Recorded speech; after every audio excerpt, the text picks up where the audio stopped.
Canada signed a contract for 88 American fighter jets, $19 billion. A done deal. Then everything changed. Right now, in Ottawa, the government is quietly weighing whether to walk away from most of that order and hand a huge slice of its Air Force to a small Swedish company instead.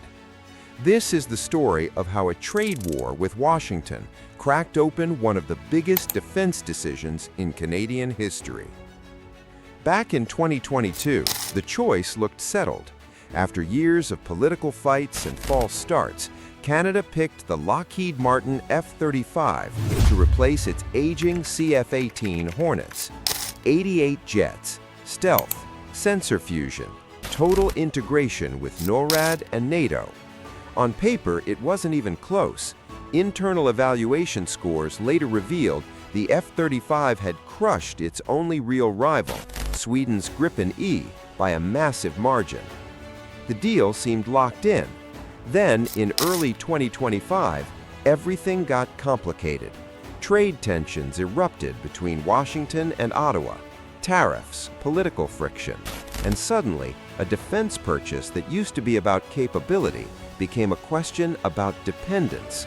How much of Canada's national security should sit inside one American supply chain, controlled by a government Ottawa could no longer fully trust?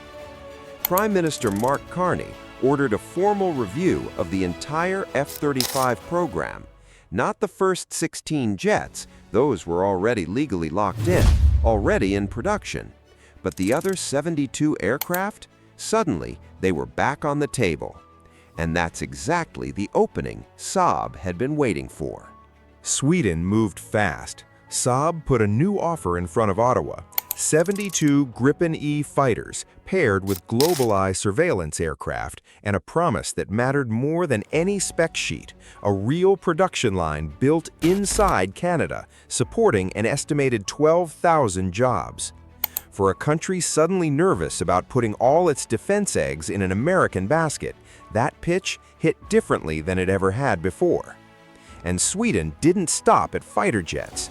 In a move that stunned observers, Canada selected Saab's GlobalEye over Boeing's own Wedgecale for its new airborne early warning aircraft, a $5 billion contract, and the first real signal that Ottawa was serious about diversifying away from Washington.